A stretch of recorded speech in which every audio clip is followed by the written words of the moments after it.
Credit card காசு கூட கட்ட வழியில்லாத குடும்பம். ஆர்த்தி குடும்பம் கோடீஸ்வரர் குடும்பம் என்பதெல்லாம் பீலா. ஏமாற்றப்பட்ட ஜெயம் ரவி. பொதுவாக நடிகர்கள் பல சிந்தனைகளில் அவர்களுடைய மன ஓட்டம் ஓடிக்கொண்டே இருக்கும். காரணம், கதைகள் கேட்பது, அடுத்த படத்தின் கதை எப்படி இருக்க வேண்டும், இந்த கதையில் எப்படி நடிக்க வேண்டும் என்கின்றதுதான் சினிமா துறை குறித்த சிந்தனை ஓட்டம் ஒரு நடிகருக்கு ஓடிக்கொண்டே இருக்கும். இப்படி ஒரு சிந்தனை கொண்ட ஒரு நடிகனுக்கு வீட்டில் நிம்மதி இருந்தால்தான் அவர் அடுத்தடுத்த கட்டத்திற்கு மேலே செல்ல முடியும். அந்த வகையில் பல நடிகர்கள் திறமையும் ரசிகர்கள் பலமும் இருந்தும் கூட ஒரு சில படங்கள் தோல்வியை தழுவதற்கு காரணம் வீட்டில் நிம்மதி இல்லாத வாழ்க்கை. அதனால் சினிமாவில் முழுமையாக கவனம் செலுத்த முடியாததுதான் அவர்களின் தோல்விக்கு காரணம் என்பது நிதர்சனம்.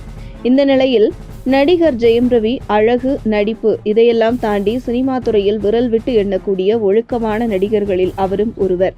அப்படி சினிமாவில் யாருடனும் பகைமையை ஏற்படுத்திக் கொள்ளாமல் தான் உண்டு தன் வேலை உண்டு என்று அனைவரிடமும் நல்ல பெயர் பெற்ற நடிகராக இருந்து வருகிறார் ஜெயம் ரவி. ஆனால் அவருக்கு வீட்டில் நிம்மதி இல்லாத வாழ்க்கை. அதாவது அவருடைய மனைவி ஜெயம் ரவியுடன் சண்டை போடுவது மட்டுமே ஒரு பொழுதுபோக்காக செய்து கொண்டிருக்கிறாரா என்று சொல்லும் அளவிற்கு தன்னுடைய இல்லற வாழ்க்கையில் பல கொடுமைகளை ஜெயம் ரவி அனுபவித்ததாக சினிமா வட்டாரங்களில் கூறப்படுகிறது.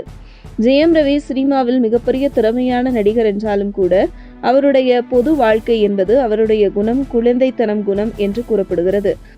அதாவது வெளி உலகில் வாழ்வியல் தத்துவம் தெரியாமலே இப்போது வரை ஒரு குழந்தை குணமாகவே இருந்து வருவதை அவருடன் நெருங்கி பழகியவர்கள் பலரும் அறிந்திருக்க முடியும். இப்போதே ஒரு குழந்தை குணம் படைத்த ஜெயம் ரவி ஆர்த்தியை காதலித்த தன்னுடைய இளம் வயதில் எந்த அளவிற்கு வெளி உலகம் அவருக்கு தெரிந்திருக்கும் என்பதெல்லாம் மிகப்பெரிய கேள்விக்குறி. அந்த வகையில் ஆர்த்தியை ஜெயம் ரவி காதலித்த போது அவர் அம்மா என்ன செய்கிறார், அவருடைய அப்பா என்ன செய்கிறார், அவருடைய குடும்பம் எப்படிப்பட்ட குடும்பம் என்பதெல்லாம் முழுமையாக தெரியாமல் ஆர்த்தி தன்னை காதலிக்கிறார், அவரை நான் காதலிக்கிறோம், அதாவது கண்மூடித்தனமாக ஆர்த்தியை காதலித்ததன் விளைவு ஜெயம் ரவி ஆர்த்தியை திருமணம் செய்திருக்கிறார். இந்த நிலையில் ஒரு போலியான பிம்பம் கட்டி அமைத்தது போன்று ஜெயம் ரவி மனைவி பிறக்கும் போதே கோடீஸ்வரர் குடும்பத்தில் பிறந்தவர். சென்னையில் பல பங்களாக்கள் அவர்களுக்கு இருக்கு. அந்த காலத்திலேயே ஜெயம் ரவியின் மாமனார் கிரெடிட் கார்டு வச்சிருந்தார் என்று பல சேனல்கள் ஜெயம் ரவி மாமியார் குடும்பம் பற்றி ஓவர் பில்டப் செய்து கட்டி அமைக்கப்பட்ட பிம்பம் தற்போது சல்லி சல்லியாக உடைந்து வருவதை பார்க்க முடியுது. காரணம், சென்னையில் பல பங்களா இருக்கு, ஆனா அது ஜெயம் ரவி மாமியாருக்கு இருக்கா என்பதுதான் மிகப்பெரிய கேள்விக்குறி. அதாவது ஜெயம் ரவி மாமனார் அந்த காலத்திலேயே கிரெடிட் கார்டு வச்சிருந்தார் என்பதை தாண்டி அவர் கிரெடிட் கார்டுக்கு பணம் கட்டவில்லை என்கின்ற தகவலும் தற்பொழுது சினிமா வட்டாரத்தில் பரபரப்பாக பேசப்பட்டு வருகிறது.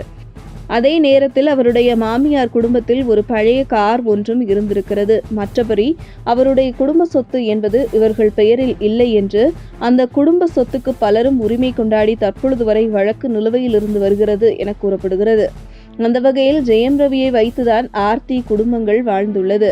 ஜெயம் ரவி தான் இவர்களுக்கு வாழ்க்கை கொடுத்துள்ளார் என்று சொல்லும் அளவிற்கு ஜெயம் ரவியை ஆர்த்தி திருமணம் செய்து கொண்ட பின்புதான் அவருடைய மாமியார் தயாரிப்பாளராக பணம் சம்பாதிக்கிறார். மேலும் ஜெயம் ரவி சம்பாதித்த பணம் சொத்துக்களையும் தற்பொழுது அபகரித்துக் கொண்டு திரும்ப ஜெயம் ரவியிடம் கொடுக்காமல் இழுத்தடித்து வருவதாக கூறப்படுகிறது. உங்கள் தின சேவல்.